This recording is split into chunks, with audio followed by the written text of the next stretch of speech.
Hari kedua, ekspedisi melawan rasa takut masih berlanjut. Banyak cerita yang terjadi di petualangan kali ini. Bertemu dengan penduduk setempat yang sedang mencari lebah madu, menikmati larva dan madu lebah yang baru saja didapatkan. Terjebak hujan lebat di antara sungai dan gelapnya hutan, di antara kabut yang seolah menyembunyikan kisah purba yang belum terungkap. Tersembunyi di antara akar yang setia memeluk bumi dan nafas alam yang dalam. Dan menikmati indahnya pesona air terjun tersembunyi di balik rimbunnya dedaunan. Perjalanan ini akan menjadi salah satu cerita epik di belantara Nusantara dari Embun Survival.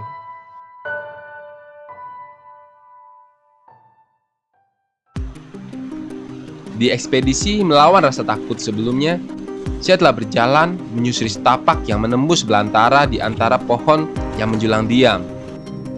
Melewati sungai yang membawa bisikan kehidupan di antara celah-celah jiwa. Berjalan di antara ketakutan dan keindahan. Hijaunya rimba adalah saksi akan syukur. Daun yang telah mengering adalah bukti akan ketakutan yang kian tertinggal dan memudar. Bambu tidak hanya diam. Kami bercengkrama mengenang kisah purba yang sudah terlupakan. Kisah yang bisa memancarkan percikan api jika batu digesekkan ke batang bambu. Tenda yang berdiri mengantarkanku menembus gelapnya malam menuju pagi yang cerah. Cahaya membelah keheningan, memberi kehangatan seluruh penghuni rimba. Kini aku pun larut, tanpa ragu, dalam pelukan rimba yang tak pernah semu. Kehidupan mengalir, murni dan nyata, menembus celah-celah jiwa yang lama terlupakan.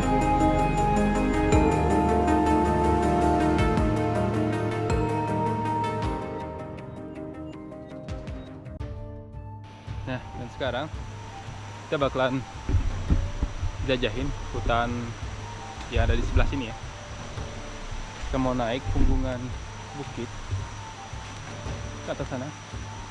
Nah, cuman kemarin itu ada banyak banget ya lebah ke bawah tenda. Kayaknya ada sarang lebah sih dekat-dekat sini. Tahu? Mungkin di mana kita nggak tahu ya.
Jadi udah dari tadi jalan ya, lumayan jauh ini jalannya.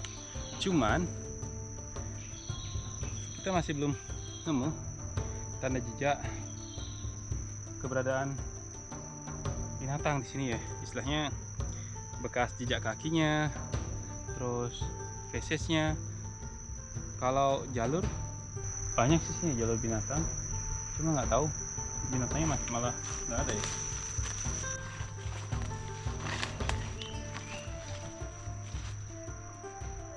Oke, ini di sini ada pohon rotan. Coba sih.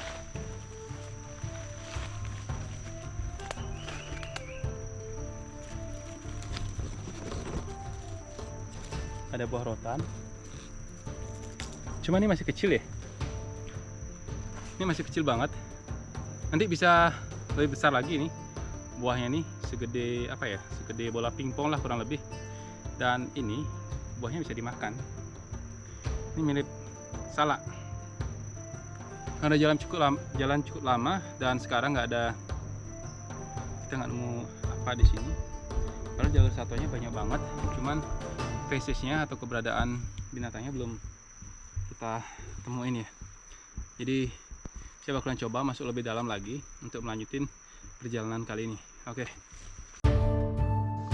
Setelah menjelajahi bukit yang ada di sebelah timur di mana saya mendirikan tenda, saya memutuskan untuk kembali dan mengemas perlengkapan yang kami bawa.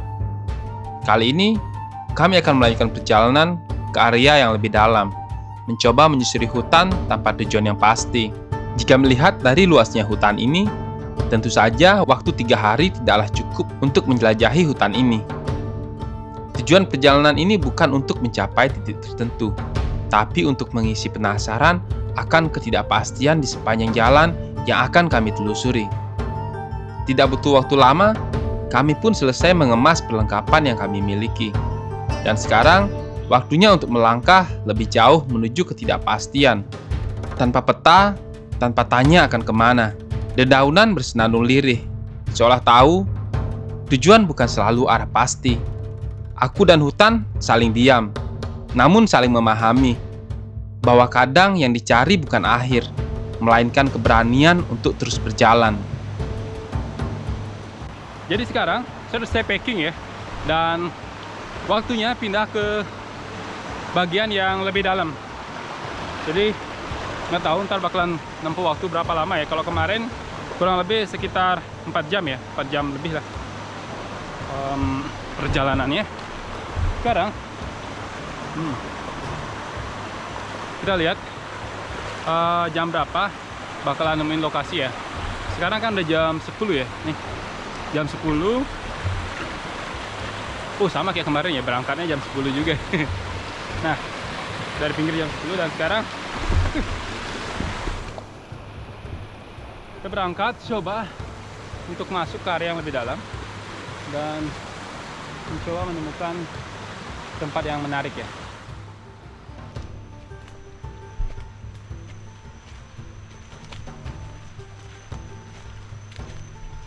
Nah, jadi seperti ini jalan yang kita lewatin kemarin ya. Cuman kalau nggak salah kemarin yang sini nggak sempat saya rekam ya. Kita ngelewatin semak belukar kayak gini jika bertolongan hutan, dan itu pastinya punya resiko dan bahaya tersendiri. Tetap harus waspada ketika kita berkegiatan di alam bebas, terutama ketika kita melewati semak belukar kayak gini ya, karena ular biasanya pasti ada. Pohon-pohon rendah kayak gini biasanya ada banyak pohon ini ular hijau ekor merah, itu Dromaeosaurus albolabrisnya itu udah banyak. Mereka senang di ketinggian seperti ini ya, 2 meter, 1,5 meter, 3 meter maksimal mereka kayak gitu.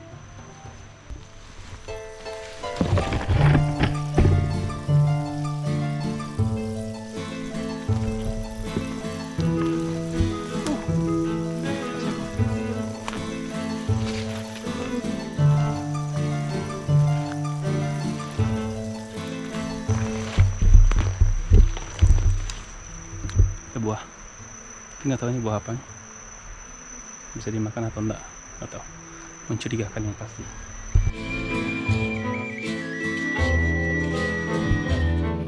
Ini saya menemukan sebuah shelter ya, dia dipakai sama pemburu sih ini ya, pemburu pencari madu atau pencari burung. Kayak mereka suka berhenti di sini, istirahat, makan mungkin, atau menginap, nggak tahu lah. Wih. Ini sekarang kita udah jalan kurang lebih sekitar 25 menit. Tadi jam 10, sekarang udah jam 10.25. Kita coba berhenti dulu di sini untuk mengumpulkan tenaga ya. Di tengah perjalanan, kami beristirahat sejenak menikmati keindahan dalam keheningan di antara cahaya yang membelah dedaunan. Tak ada janji di ujung perjalanan ini, hanya desir angin dan getaran hati yang menyatu. Setiap semak punya cerita, setiap akar mengikat tanya. Aku bukan mencari, aku hanya ingin merasa.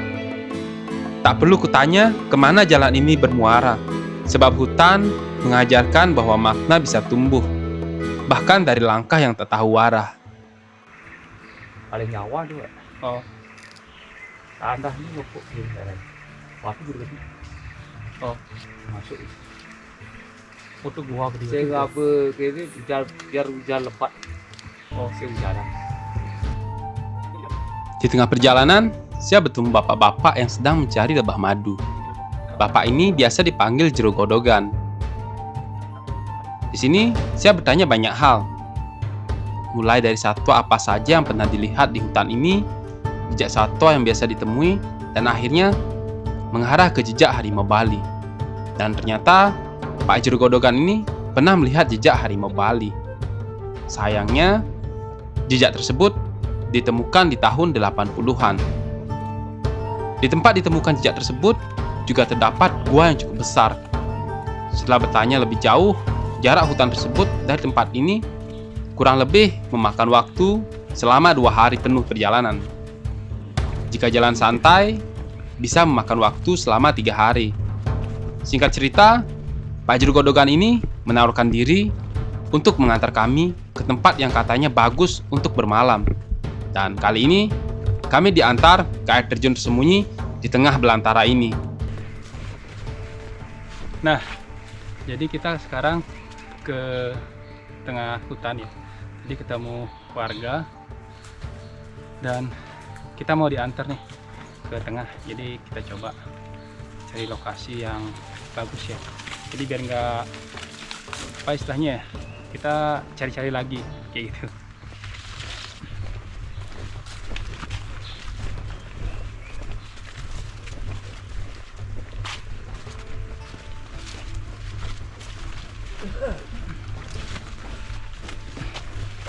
Ini lutung sih ada di sini bang. Ya, lutung. Anis Islam tuh, bojo Islam tuh. Oh, ini ya. Oh ada.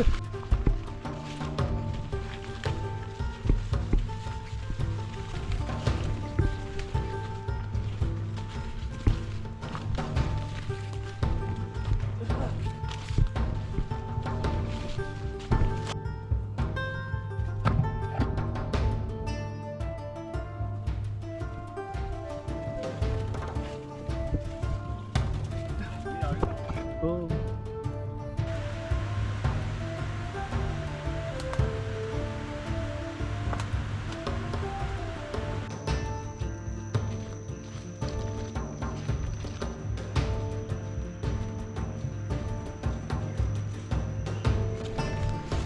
Ini tempatnya mantap banget ya. Jadi kita udah jauh banget jalan ke dalam.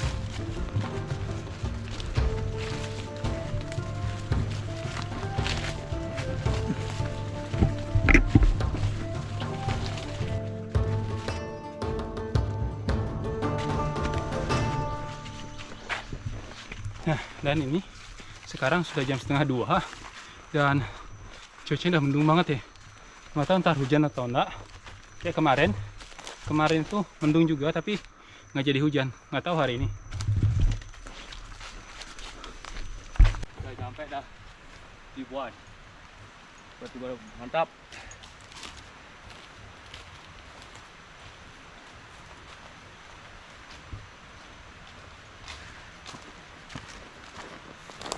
Ini bang. Baru pertama lagi.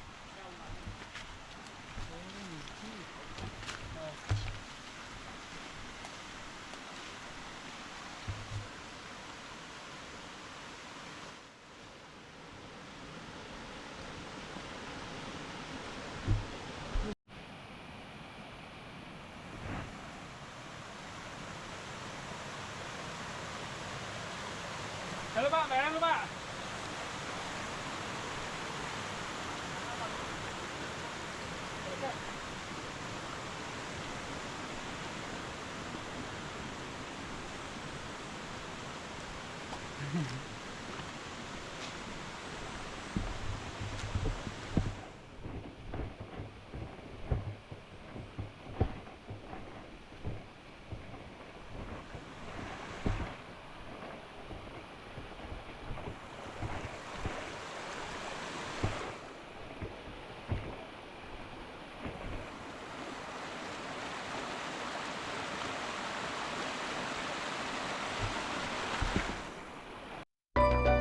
Di usianya yang menginjak 68 tahun, Pak Jero Godogan terbilang memiliki tenaga yang sangat kuat. Tubuhnya benar-benar fit. Kami bahkan sempat tertinggal dan harus mengejar kembali untuk selalu tetap dekat dengan Pak Jero Godogan. Saya bahkan sempat mengajak Pak Godogan untuk beristirahat sejenak, tapi beliau selalu bilang sudah dekat. Berjalan tanpa henti sebelum target tercapai ternyata sangat menguras tenaga. Ketika di awal Pak Jero Godogan bilang jarak yang ditempuh menuju air terjun hanya berjarak 1 jam dengan berjalan santai, saya sudah curiga. Jikalau 1 jam yang dia katakan pasti lebih dari itu.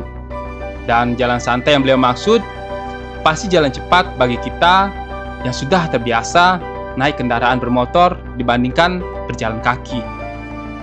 Dan dugaan saya ternyata benar. Kami berjalan tanpa henti dengan nafas yang terhengas-hengas, dan jalan santai yang dimaksud beliau adalah jalan cepat bagi kami. Jika beliau bilang 1 jam dengan jalan cepat, rasanya kami harus berlari untuk berada tetap dekat dengan Pak Jero Godogan. Hingga akhirnya kami pun tiba di air terjun yang dimaksud. Rasanya cukup senang karena tidak perlu mengejar Jero Godogan dengan tenaga yang hampir habis. Dan sepertinya mencapai tujuan adalah satu-satunya hal yang mampu menghentikan beliau dari perjalanan yang melelahkan ini. Surga dunia.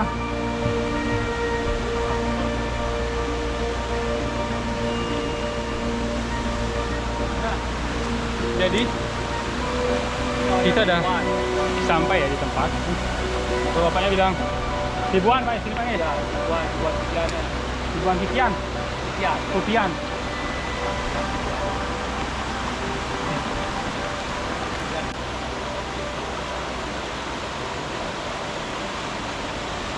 Kita ini baru aja nyampe di Ribuan Putian ya. Kalau nama bapaknya bilang di sini, warga setempat bilangnya itu Ribuan Putian.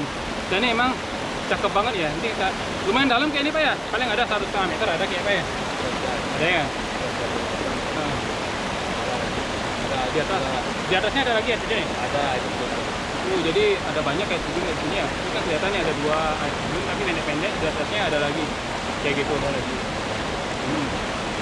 Jadi bapaknya umur segini jalannya kenceng banget ya. Tadi saya sampai udah capek banget, pokoknya habis banget tenaganya. Bapaknya masih full power ya, full energi. Jadi tenaganya banyak banget. Jadi bapak biasa jalan segitu ini ya, kecepatannya Pak ya. Biasanya segitu aja ada jalannya ya kalau Udah sampai itu. Santai. kok masih santai tuh hitungannya. Jadi dia tadi itu masih santai karena hitungan bapaknya. Biasanya bisa lebih cepat lagi karena kalau tadi bapaknya kan udah pagi Kita mau ngajak cepat. ah Tapi kalau kita cepat kan ketinggalan ya itu Pak. ya. Setelah sampai di tujuan, kami bersantai sejenak sambil menikmati keindahan yang Tuhan berikan. Tidak banyak yang bisa kami suguhkan kepada Pak Jero. Kami hanya bisa menyuguhkan secangkir kopi dan roti lapis susu. Sembari menikmati hidangan sederhana, awan gelap berarak menyelimuti langit biru, dan siang cerah berubah menjadi kelabu. Hembus angin dingin menjadi petanda hujan akan turun. Kabut tipis menari di antara pohon-pohon tinggi, bagai tirai rahasia yang ingin kupahami. Akar menjulur bagai cerita lama. Semak berduri menyapa jiwa yang menyala. Bukan hanya berjalan dan bukan hanya raga, namun jiwa ingin menari. Dalam hening hutan yang tak berkata-kata, ketemukan kekuatan dari sunyi yang bercerita. Di setiap langkahku menyapa rimba, aku selalu menyambut luka dan juga nikmat.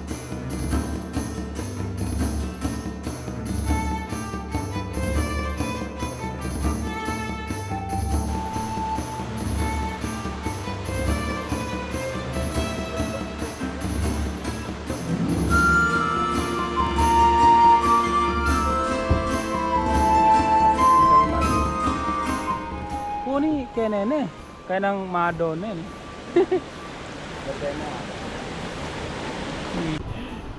Jadi ketemu bapak-bapak nih dari Lebah Madu.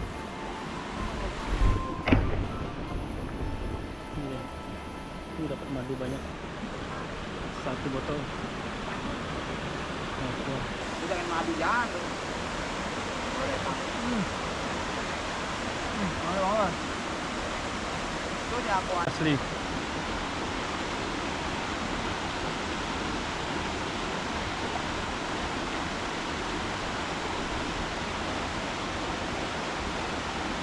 dan lopo mana?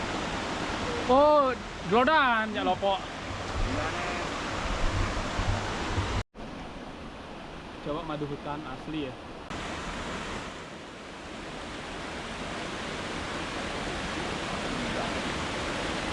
Apa apa? Mantap. Enak banget. Ini ya. Ini waktu kecil saya suka makan ini. Cuman saya ini sarang ya. Ini bisa dimakan mentah ya. Cuman karena saya alergi ini ya, high protein, jadi nggak bisa makan ini terlalu banyak. Biasanya kalau makan banyak tuh bikin gatel ya. Ini larvanya nih, larva lebah.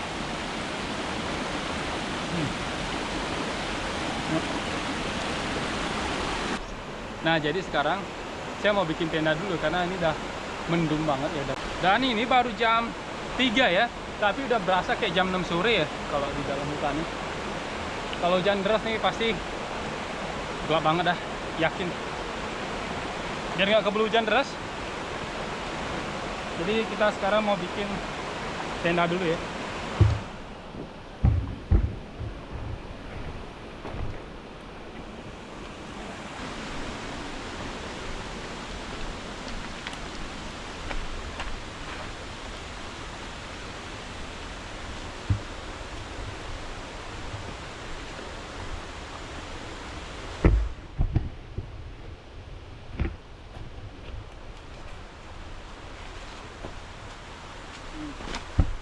Nih ya, gelap banget ya di dalam hutannya ya.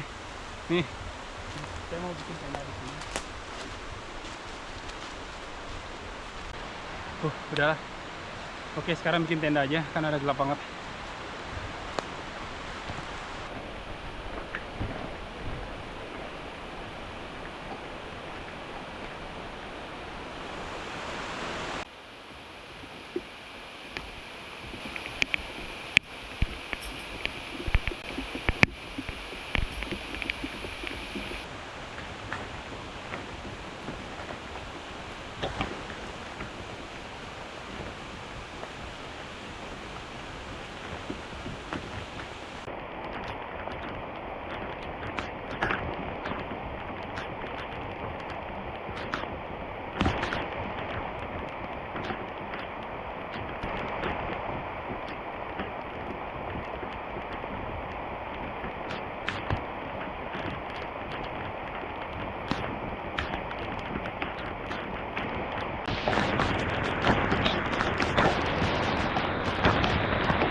Ini kita baru selesai kirim tenda ya, hujan-hujanan barusan. Hujannya mendadak banget ya, langsung tiba-tiba deras. Sekarang saya mau pindahin barang-barang dulu ya.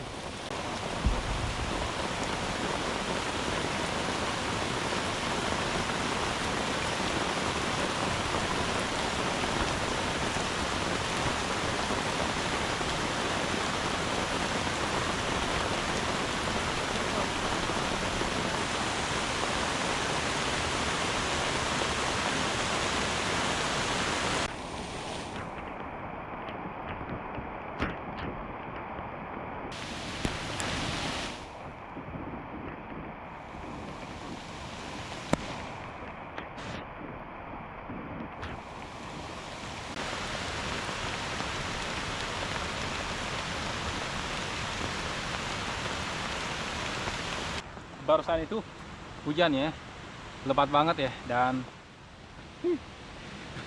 pastinya basah-basahan ya. Terus drone saya juga tadi ngalamin crash, itu kecelakaan ya, malang banget nasibnya. Oke, beberapa video ke depan nggak bisa terbang dulu ya. Nggak terlalu parah sih ya, sebenarnya masih bisa terbang, cuman dia nggak stabil ya. Ini sebelah sini. Jadi sebelah ini agak kebuka sedikit ya dalamnya ini, jadi dia terbangnya nggak stabil kayak gini. Goyang sedikit sih goyang, cuman nggak berani nerbangin ya, takutnya malah di atas nanti kayak gini ya. Dan sekarang ini teman saya lagi persiapan bikin api dia lagi cari kayu bakar.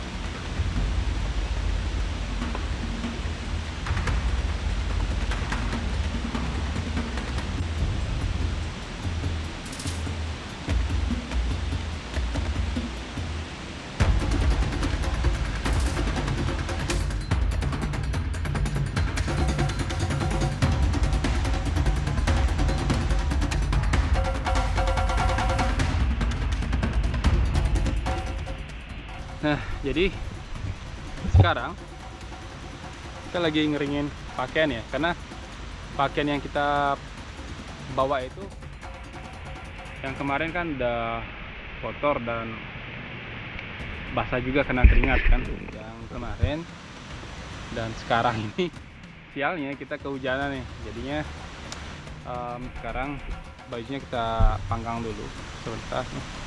Baju, celana, dan ntar saya bakalan panggang celana juga nih, celana juga, karena pakaian saya cuma ada 2 style. Yang kemarin udah basah karena keringat, kalau mau dipakai lagi nggak enak rasanya ya, mending pakai yang ini saya keringin. Dan ini sekarang kita mau bikin yang hangat-hangat nih, kita masak air, dan sahabat saya mau bikin kopi, dan saya mau bikin susu ya, karena buat susu juga.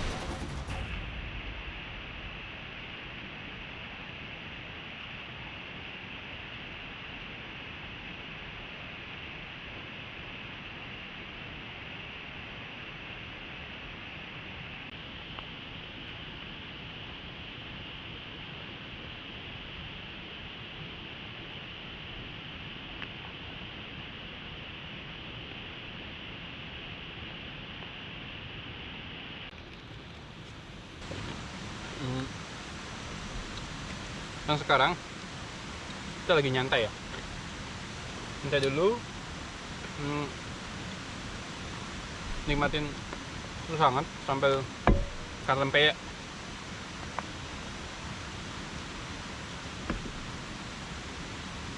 Sambil nunggu pakaian kering juga sih. Hari ini nggak kemana-mana ya, karena udah sore. Sekarang di sini udah jam 5, jam 17.08. Ini udah mau malam.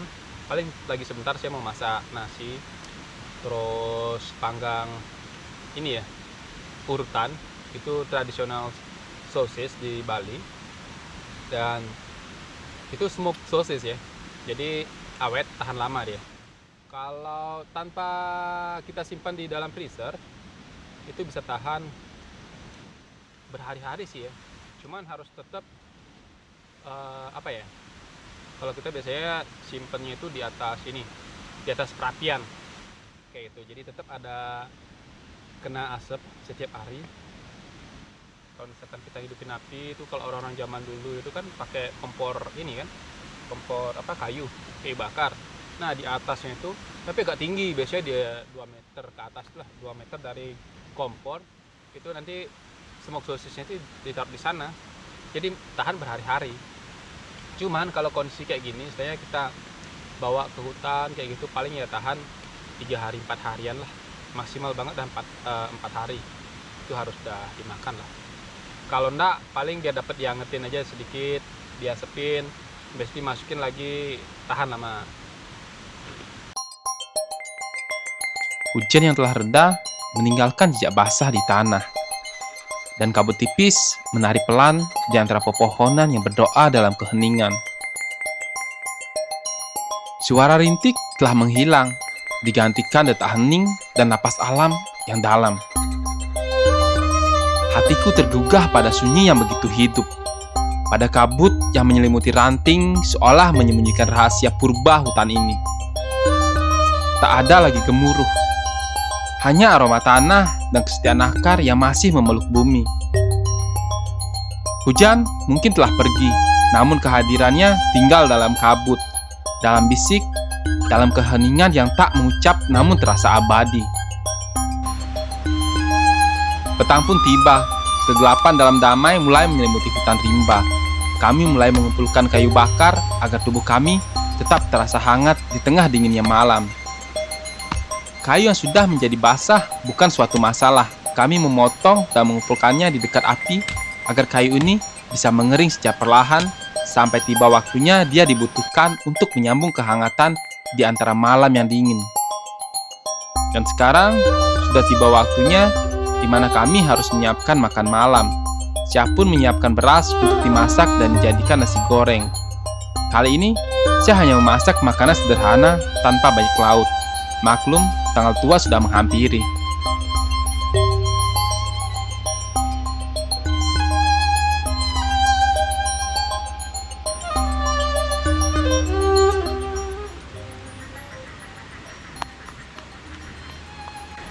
Nah, jadi ini dia ya, sosis asli Bali, namanya urutan ya. Ini smoked sausage buatan lokal. Dan ini awet ini, kalau mau dibawa ke hutan bisa tahan beberapa hari lah. Dan sekarang saya lagi masak nasi goreng sama ini urutan ini. Dan kebetulan kali ini nggak masak mewah ya, karena menu tanggal tua ya. Gaji YouTube kemarin udah tak pakai beli kamera trap, itu tambahan 1, jadinya udah habis ya. Dan ya beginilah menu tanggal tua, cuman bawa daging sedikit, terus bikin nasi goreng sama sayur kayak kemarin. Sayurnya udah habis.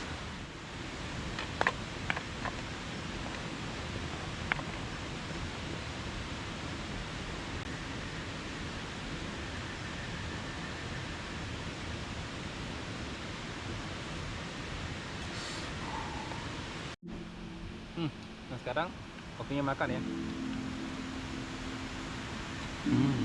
Enak banget.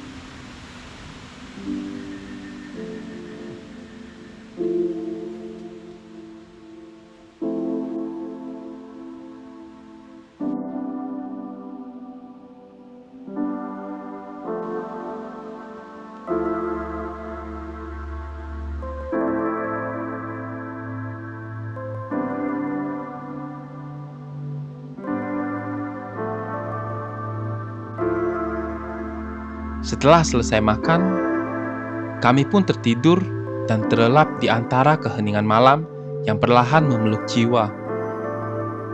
Hening turun seperti selimut. Aku terlelap dalam bisu yang lembut.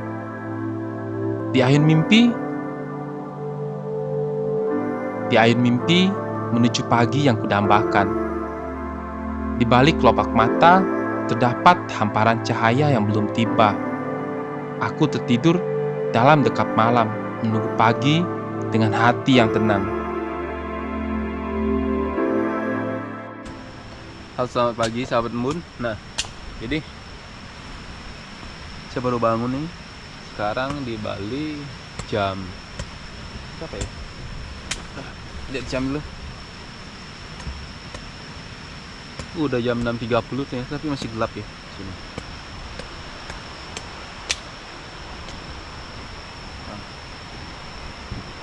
Jadi masih lumayan gelap di sini ya, Kak. Mungkin karena kita lagi di lembahnya ya, kayaknya itu yang bikin hari ini pagi ini jadi tetap gelap. Nah, dan air terjunnya tuh di sana tuh, sebelah sana. Air terjunnya di sana air terjunnya. Ntar saya bakalan main ke sana, ke air terjun, dan coba untuk mandi juga ya.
Oh, jadi ternyata di sini ada jalur pemburu juga ya, pemburu lebah. Nih.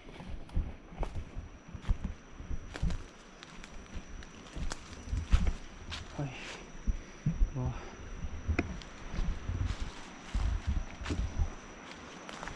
Oke.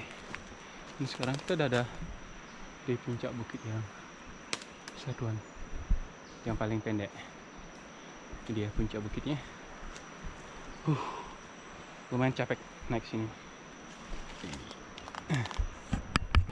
Nah, sekarang saya bakalan naik ke atas ya, mau mandi karena nggak bawa celana lain lagi, cuma celana panjang. Jadi kalau misalkan pakai CD kan nggak enak ya kelihatannya di kamera ya. Jadi saya pakai ini nih. Jadi cukup pedalaman bro.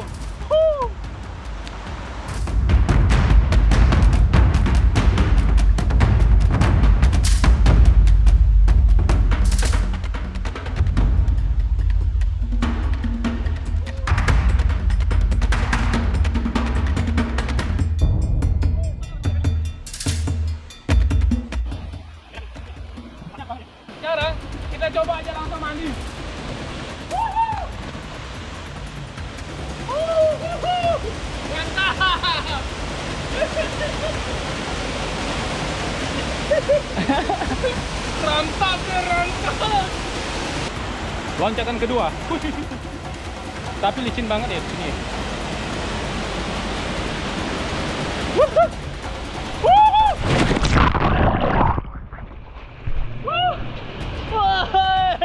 Mantap banget ya ini. Keren. Asoy.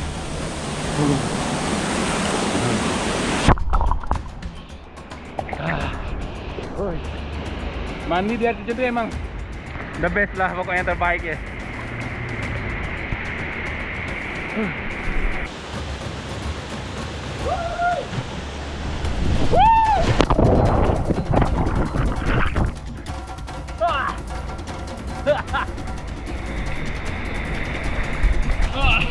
Ternyata di sini batu loh.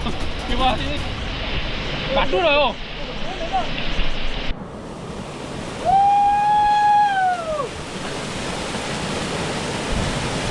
Mantap.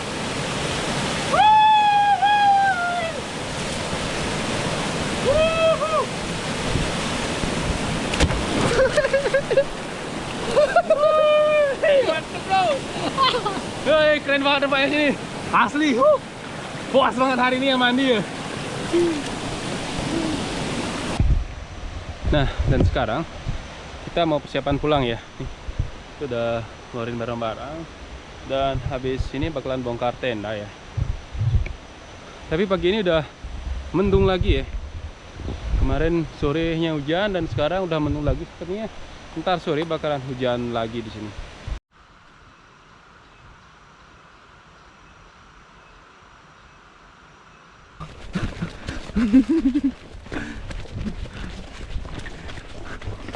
Oke, jadi sekarang kita sedang perjalanan pulang ya. Perjalanan pulang sambil latihan fisik ya.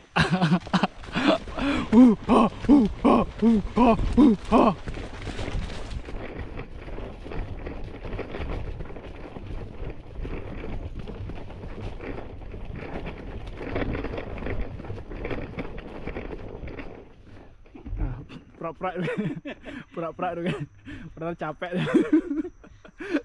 Padahal kecapean. Ayo kita lanjut lagi.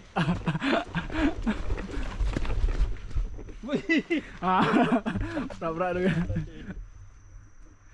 biar dapat berhenti. Nih ya, sekarang saya lanjut lagi. Lari pulang guys, biar cepat nyampe rumah.